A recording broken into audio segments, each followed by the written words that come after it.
If you're not familiar with Buffalo, we've been around for a little over 40 years. Our main headquarters is in Nagoya, Japan. Our North American headquarters is here in Austin, Texas, where we're located. For our history, we've been concentrated and focused on products designed to help small and medium businesses. And we're mostly known for our storage and networking products. So today we're going to be, our presenters are going to be, first of all, me. My name is Gary Thomas.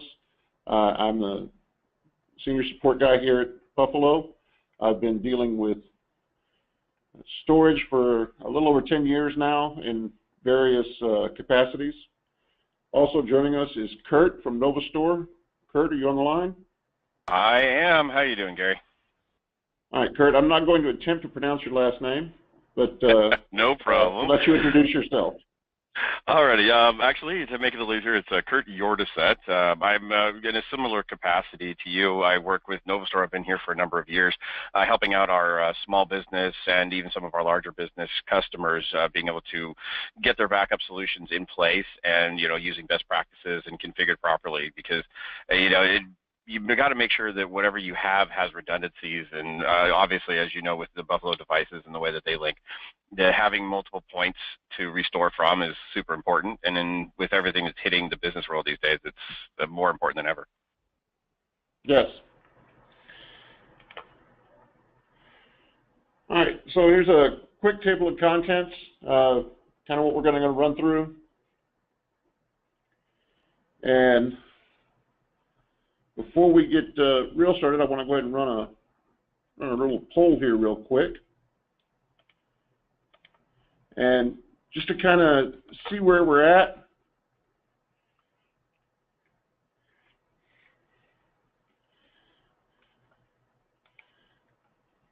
See where everybody's at and see what our audience is today.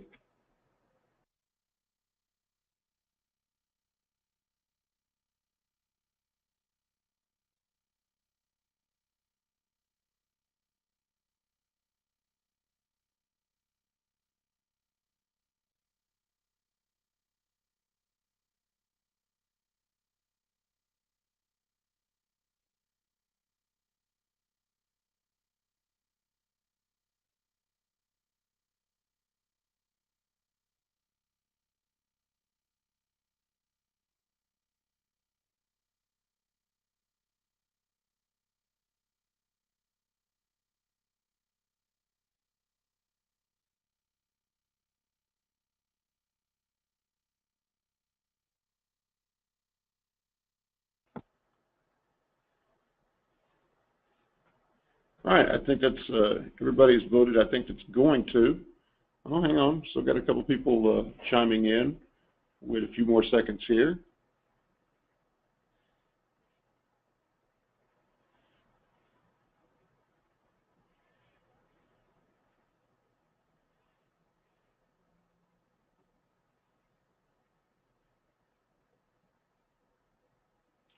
All right.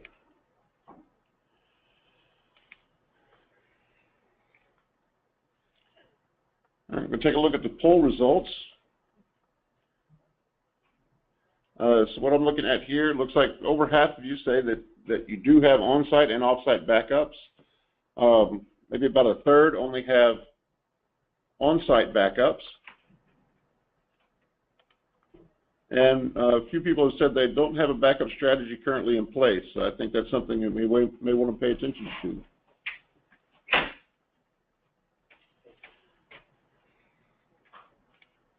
Right.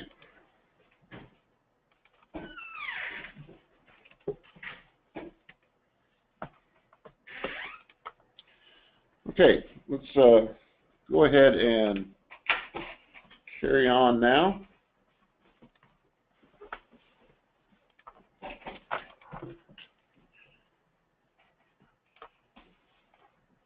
All right. Now, I've included this question. I will tell you that in my years of dealing with storage, I've dealt with everything from very small mom and pop type businesses on up to Fortune 100 size enterprises. And I can tell you more than once I've heard someone ask me this question. I usually get this question about the time that the RAID has already failed and they're in a data loss situation. So we just want to keep people in mind, make people keep in mind that RAID is not designed to be a substitute for backup. RAID is there for high availability. RAID arrays will fail. It's not a matter of, if they'll fail. Some of them are going to fail. If it's a RAID 5, even a RAID 6, you can have multiple drive failures. You can have data corruption. And for most businesses, most of their data is going to fall into one of these categories, that it's valuable and in many cases irreplaceable.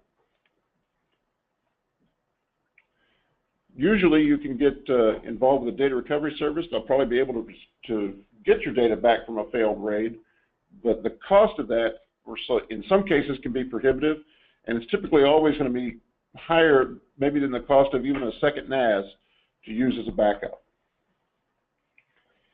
And it doesn't matter, how good your RAID is and how good your NAS is. If you get hit by a ransomware attack and all your data gets encrypted, then you have no recourse if you don't have a backup. Another big thing, especially this year, I think those of us in North America can attest that natural disasters have been an issue. We've seen hurricanes, flooding. In Mexico, we've seen earthquakes, and right now it appears that about a third of California is on fire. And I think Kurt can attest to that. I know their NovaStor is located there in Southern California, probably not too far from where some of those fires are burning. No, not at all. It's yeah, you're not kidding. We're getting a lot of questions and a lot of discussions regarding disaster recovery procedures from people who hadn't thought of it until the fires and people who are doing recovery from the fires right now.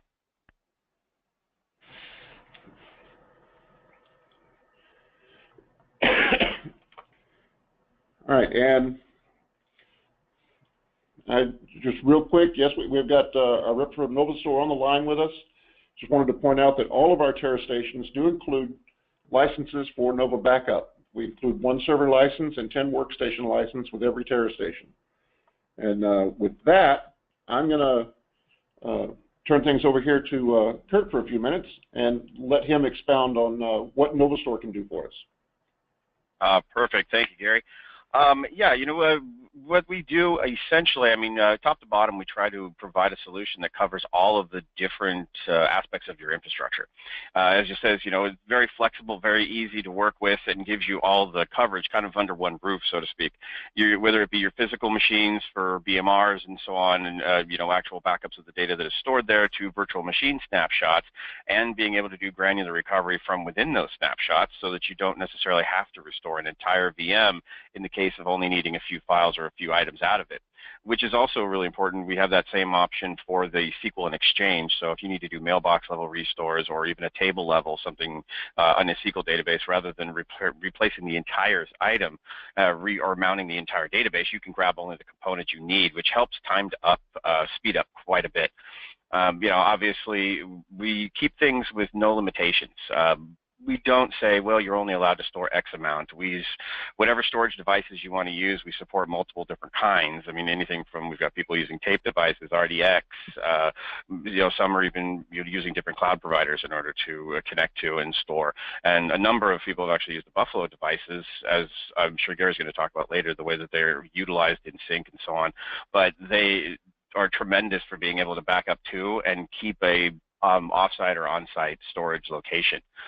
And making sure that we have all of our technology is up to date, and we're usually ahead of the curve with operating systems, so that when something drops, whether it be a Microsoft update or a whole entirely new OS, we're ready and already supporting it, so that when you change things in your infrastructure, you're not suddenly left without backups while we try to spin our wheels to catch up.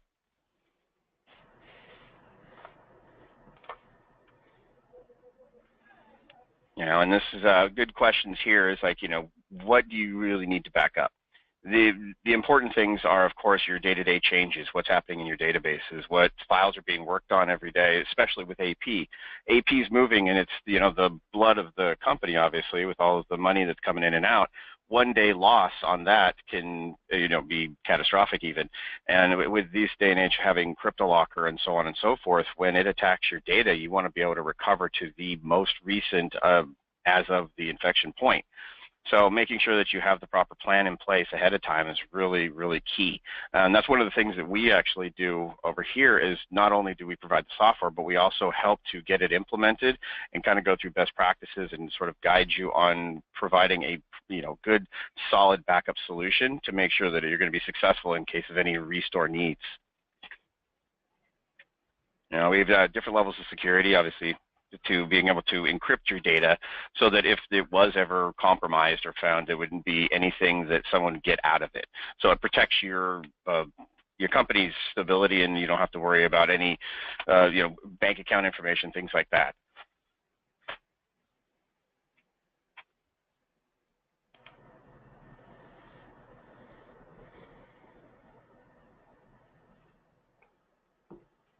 And you know, go ahead, Kurt, I'll let you hear it. Oh, okay. I was going to say, just to touch on that a little bit, because with the cyber attack, we have a great number. I mean, the 80%, I would say, is pretty on par with a lot of what we've seen. We've had a number of our clients call us specifically in regards to the ransomware issues that have happened. It's been changing and evolving ever so quickly these days. And even some clients are getting hit once or twice, and it's very important to have that multiple layers of protection, whether not just that one backup, but having either an on-site, an off-site, or, you know, even an offline, but also secure storage on your network that can't be compromised by the actual ransomwares and other infestations that happen in infrastructures. And I'm sure you can speak a little more on that, I would imagine, Gary. Yeah, we try to keep, you know, we try to make sure that our customers are aware of how to protect against it. Make sure that they have you know, some sort of gap between live systems, end user systems, and backups, so that in the event of an attack, that their backups don't get corrupted as well. And we always advise people to follow this rule, which is, I know, a big part of what Nova Backup does. Of course. Yeah, it's all important is, you know, single points of failure is the end-all be-all for all IT. You know, if you only have the one way to do things, and that one way goes down, then obviously you've lost everything. So having all of these multiple levels to fall back on in case something gets compromised is, you know, paramount when it comes to data structure and backup and protection. All right, and I can attest on a personal level. This last 2 weeks, I had a Windows Server failure at my house that corrupted my data drive, and I lost, you know, let's say just multiple gigabytes worth of digital pictures that my wife was looking for. I can tell you, if I didn't have backups, I would have been in trouble. I definitely understand that. All right, so let's talk a little bit about backups versus data recovery. We touched on this a little bit earlier. I'd like to get into it a little deeper. Now, obviously, Buffalo does have a partnership with DriveSavers Data Recovery. They do give a discount to Buffalo customers, but ideally, you don't want to have to call them. Data recovery from a RAID array can be very, very expensive. Not only that, it's time consuming. It may be a few days before you can get your data back. And for most businesses, a few days without my data may result in a situation you can't recover from, especially for very small businesses. And in the event of a ransomware attack, there's no data recovery service on the planet that's going to get that data back. Once it's encrypted and you don't have a key, it's encrypted. So we're going to look at a few options we have for backup. Primary and the simplest one is just to back up from one TeraStation to another on the same network. Another word is to do an offsite backup. We like to refer to this as kind of a private cloud setup, where you're going from one TeraStation to another TeraStation over the internet, going to a different site. So in the event of a catastrophic event at the site, you have backups in another location so that those hopefully won't be touched. We can also do a backup directly from a TeraStation just to an external USB drive. If you have an older NAS, maybe that you're retiring or looking to replace, you can still utilize that. If we have you get one of our TeraStation 3010 or 5010 units, it can back up to an older NAS as long as that NAS device uses functions as an rsync server. We can also be a target for a NAS that uses rsync for backups. We can set up go in either direction. And now let's just look at maybe a typical setup. You may have your client systems. All your end user systems are going to a backup folder on a server or directly to a NAS using Nova Backup. And Kurt, if you want to touch on this, I want to touch on the fact that I know what you recommend is that you have a dedicated user account that's only used by Nova Backup. If you can explain how that works. Oh, absolutely. Yeah, it's one of the key things that not only differentiates us but allows you to protect your infrastructure is when you have your users. You've got all these 4 clients as we see here. These 4 machines are being used by either multiple people, different logins, different accounts, different privileges.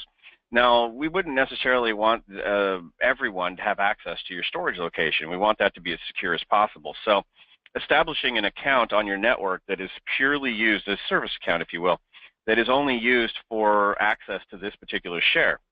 No one has the credentials for this account. It's not able to log into the machines, but we can go ahead and run under those credentials to do the backups, thereby allowing us access to all the data on the local client systems, as well as being able to push it across the network to the secured location on the actual device.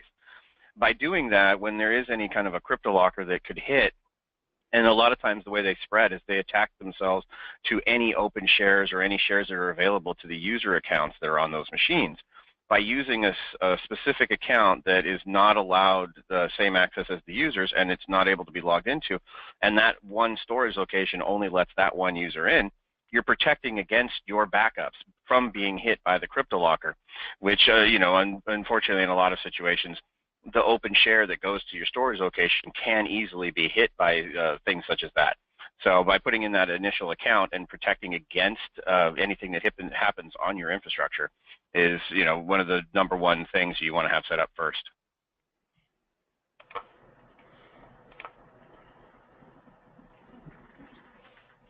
All right, and just to continue on this, our model here, we have of course, your workstations can back up directly to the TeraStation, or they back up to a server, and then the server uses Nova Backup to back up to a TeraStation, again, using a service account so that you won't get hit by those. And then the TeraStation itself can back up to either another TeraStation on-site or off-site.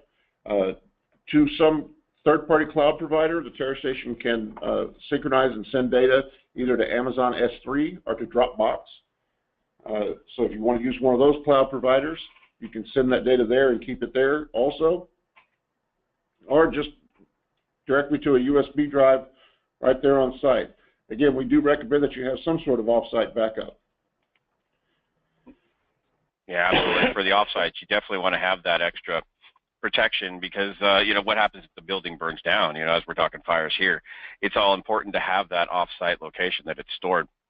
And kind of touching on the security and the path of the data that we were talking about, I always like to describe it like, you wouldn't want to go from the bank and carry all the money from the bank from, one place to another just in regular bags and you're just cruising in your car. They use armored cars to bring that back and forth because it's that important and you wouldn't want somebody to get it. That's kind of what I think of when I talk about using the specific security account that does the data movement for your infrastructure and your company. It's actually like an armored car protecting your data to and fro. Yeah, and to expand on that, if you're backing up from one TeraStation to another TeraStation that's off-site, so it's going over the internet, we also have the ability to encrypt that backup on the wire, so that if anyone intercepts those packets, they won't have access to your data. It is encrypted on the fly, so that even if you don't use, you can also use, of course, a VPN to increase that security a little more. But we do recommend that if any backup running from one TeraStation to another over the internet, you should encrypt that data, and it has that option built right into the backup setup. All right, now we have two different options with TeraStations. You can do a backup or replication. So a backup typically is going to be scheduled to run at specific times only, and different types can produce different outcomes. So we have different modes of backup that will give you a different data set on the other end, if you will. Replication is always going to be an exact one-to-one copy of the data. So if you make a change on the source side, that change automatically gets replicated to the destination side.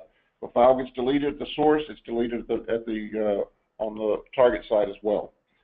And replication can be set up to be synchronous or asynchronous. So in case if you want synchronous replication, you'll always have a real-time, exact one-to-one copy of the data if you set up replication. Now let's look at the types of backups that are available on the TeraStation 3010s and 5010s. I keep mentioning those because those are kind of our primary product right now. That's our newest and what we feel like is our best NAS right now. If you run a normal backup, what it will do is it'll create a full new backup of what's on the TeraStation every time it runs. It'll create a new folder with a time and date stamp on the folder and store that data in a separate folder each time you run a backup on the target TeraStation. If we use an overwrite incremental, the first backup is a normal backup, and all subsequent backups after that run only changes. And this is what most people think of as the way a backup normally works. Just an incremental backup, and then maybe you run a full backup once a week or something like that. An overwrite differential essentially accomplishes the same goal as replication. It just does it on a longer schedule. You end up with one exact copy of the data on the target. We also have what we call a management backup. It functions sort of like a data snapshot. It gives you a point-in-time copy of the data, and we usually want to keep those local to the TeraStation so that maybe you have maybe an hour's worth of management backups that you can go back and look at. If somebody deletes a file or somebody deletes an email, they need to go back and grab that. This is kind of what that function is. All right, now replication options. You basically have two options with replication, whether it's going on-site TeraStation to TeraStation on the same network or off-site to a TeraStation on another network. It can either be synchronous, which is as soon as the data is changed on the source, that change automatically gets sent to the destination. Obviously, there's, if you have a ton of changes moving and you have very little bandwidth, a very slow internet connection, that may take a little bit longer if you're going to an off-site location. In that case, you may want to do what we call an asynchronous, which means replication is set to run at specific times, and those times can vary widely. There's a variety of options. You can go from once an hour to once a week if you just want to replicate once a week. Sometimes if your data changes a lot, you have a lot of changes in a very short time, you may want to schedule out your replication a little bit so that the system doesn't get backed up trying to replicate a multitude of changes at once. Or if you have a very low bandwidth connection between the two, you may want to look at that possibility as well. All right, talk about backup security. And again, I'm mainly talking about backups between TeraStations here. You always want to back up, especially if you're doing an offsite backup, going over a VPN, or like I mentioned earlier, encrypting the data on the fly. On all of our units, you're able to set a backup device access key. And what that does is causes the folder not to show up if you don't have the access key to give it. And we definitely recommend this in all cases, but especially if you're doing an offsite backup, because otherwise you have the potential of exposing the target to anyone that's out looking for rsync connections. And again, as I said, always encrypt the data in transit. Yeah, I kind of want to touch a little bit on that, the encryption as well, because as you were talking about between the devices, it keeps that tunnel encrypted and keeps the data encrypted and protected. From our side, when the backup is prepared from the actual source, the data can actually be encrypted like a 256 AES or 128 or whatever the needs are. So even before it gets to your device in-house, it gets packaged and encrypted. So then it gets to your device, and then another, number of layers of encryption is applied to that to get the data offsite into another device. So you have multiple layers of protection when doing backups in that way. And it's super important because, as you mentioned, people sniffing and listening for different machines and devices out there. It's, more protection is better protection. We'll say that. Absolutely. All right, I just want to go look at a couple of screenshots here. So when you're creating a folder that's going to be used as a backup target on the 325010, when you create that folder, here's where you can set a device, the access key. So if your source TeraStation wants to back up to this target, it has to know what that key is. When you create the backup job, you can set the replication key in there. Now I'm going to go through all this in a demo right now. Give me a moment here. Let me get this,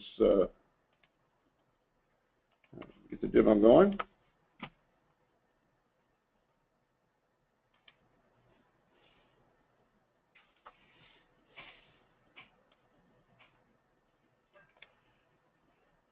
All right, so here's my the interface for my TeraStation. I've got this one here is a 5410.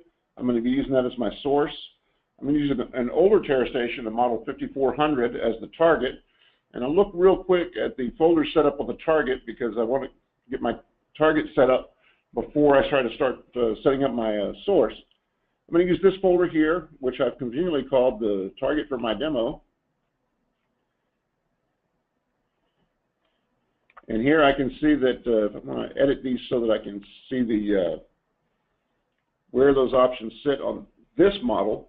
I have this box here checked for backup, which means that the other TeraStation will be able to find it. And here's where I can put in my backup device access key. I don't have one in there now, but I'm going to go ahead and put one in. And I'm going to keep it very simple for this demonstration. The key is going to be 1, 2, 3, 4. But you can't reach it from where you are, so don't try. All right, that's all I have to do. Once I've got that set up, now I'm going to go over here, and I've got my two folders here already open. This is my demo source folder on my 5410, and this is my demo target folder on the 5400. So I can see I've got a little bit of data there. I've just done a few zip files in there for the purpose of this. Now on the 5410, I'm going to go to my backup section here, and I'm going to go create a backup. And right here is where I can put in my device access key, and I'm going to go ahead and put that in.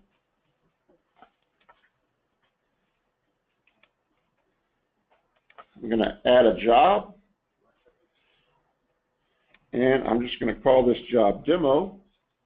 And I'm going to leave this at the defaults. I'm not going to put it on a schedule. I'm going to run this as a normal backup. And now all I have to put in is my backup source and my backup destination. So I'm going to click those here. My backup source, I'm going to use demo source. And my backup target, I'm going to look through here, and I don't see it. So I'm going to do a refresh. And this will take a couple of seconds here. And by a couple of seconds, I mean, that's not what they're saying. And by a couple of seconds, I mean more than that. So what it's doing right now, it's going out and looking for TeraStations or TeraStations and other Buffalo NAS devices or third-party rsync devices that that have a target set up to receive a backup. This is running in my lab network, so you're going to see a whole lot of targets listed there. Because, as you might imagine, in my little lab here in Austin, I have a lot of TeraStations.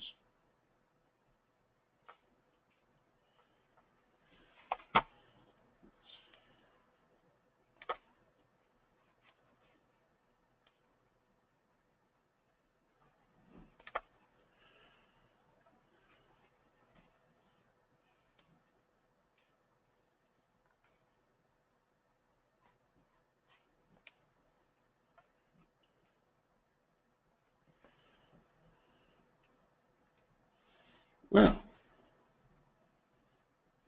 sorry about this, folks. Normally it doesn't take this long to scan the network. No, I imagine, like you were saying, it's probably, I've done this in my own lab environment a number of times. When I have all these different devices for all these different iterations that I'm testing, when I do this, I then realize that it's currently querying and gathering information on sometimes 100 or 200 devices, and then I'm going to say, oh, whoops.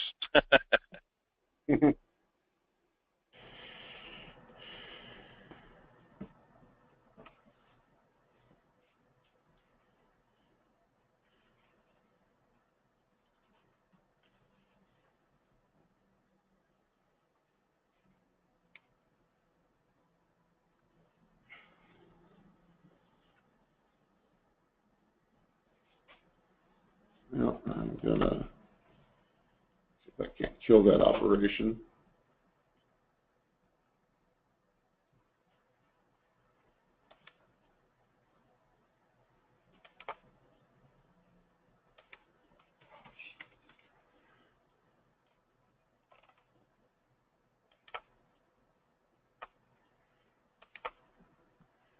Find there's my demo target.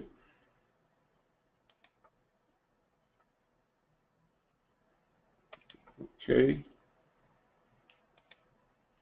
All right, and that is set up and it's standing by. So I'm going to go back in here and do this one more time. And I'm going to change it from not scheduled to immediately. So what this will do is that this will run the backup one time.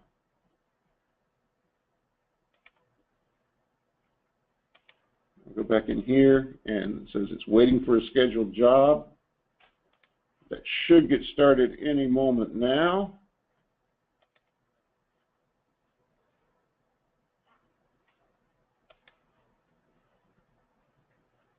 And it says it's still standing by. This is the problem with running a live demo. Sometimes things aren't as pretty as you hope they'll be.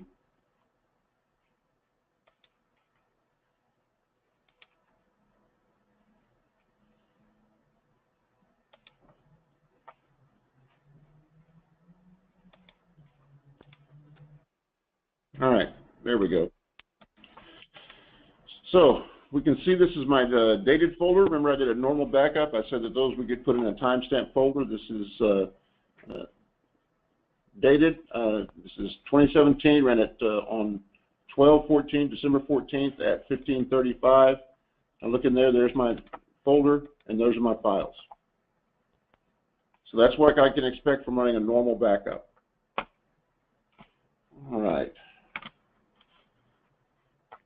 Give me a moment here, and we'll get back to our presentation. For some reason, I can't get.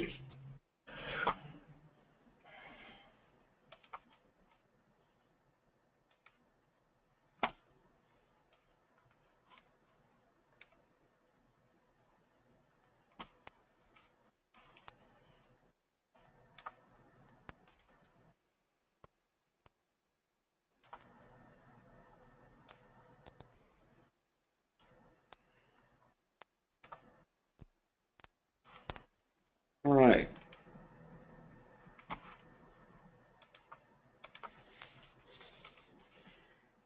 All right, and that looks like we're getting finished a little bit early. So ask you now if anybody has any questions. Feel free to shoot them at us.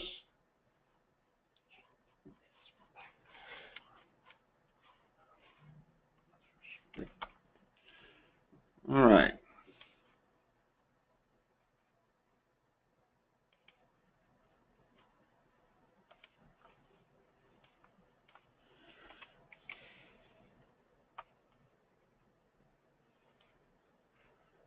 All right. I have one question. Somebody with a very specific question. I have trouble with a backup.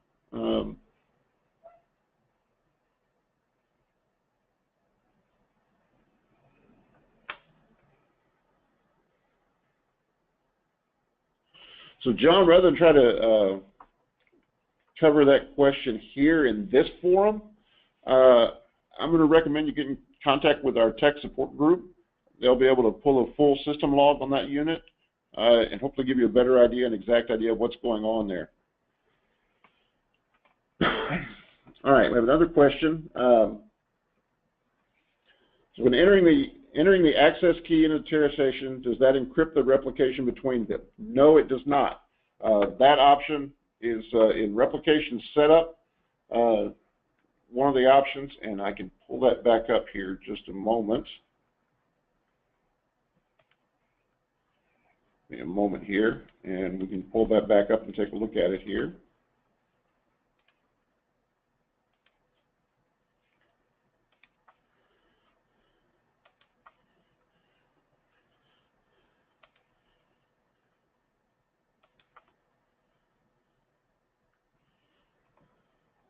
Let's see, backup right here, this checkbox shows encrypted data transfer and compress and transfer. So you have those, both of those options are in the setup for the backup. It's also a checkbox option in the replication setup, is to encrypt the transfer or compress the transfer as well. So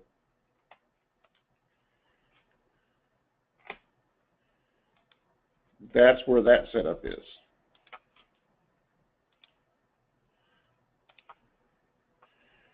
All right, now let's go back here to look at our next question. And this is a question from someone else. It's how easy is it to do a full system restore with NovaStor? Kurt, I'll let you handle that one. Sure, no problem. There's actually a couple of other questions I would normally ask in a situation like that. When you're saying a full system restore, I'm assuming you're meaning like a bare metal recovery.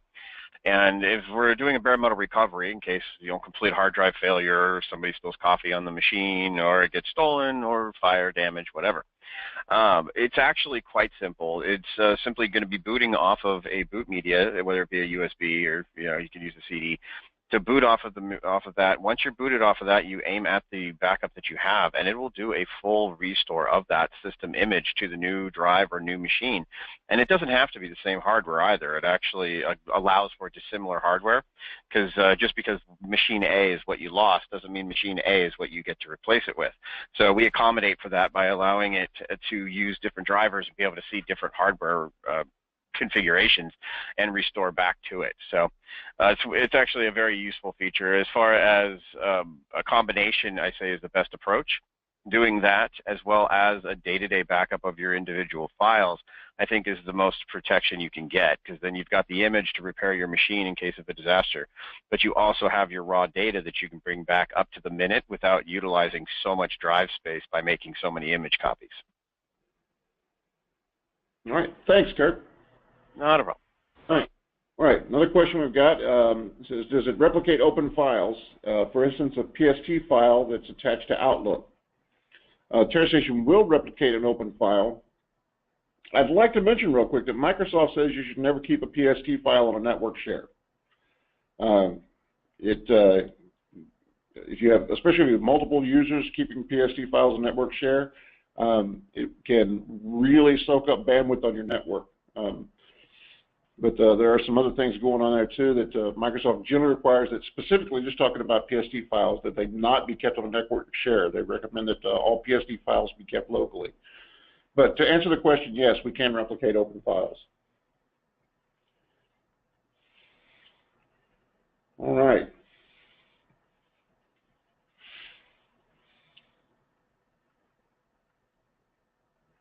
All right, any other questions from anyone?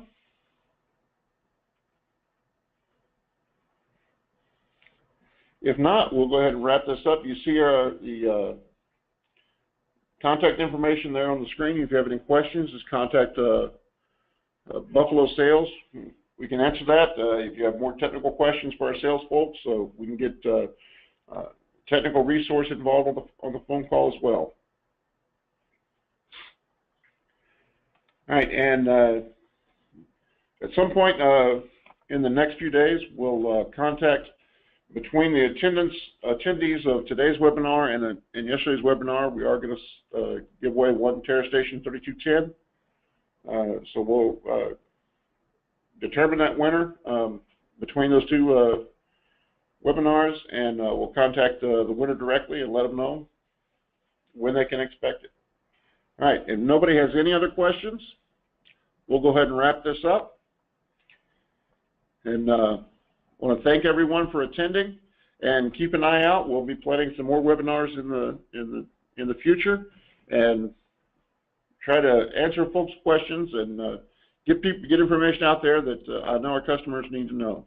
All right. Well, thank you, everyone, and have a good day.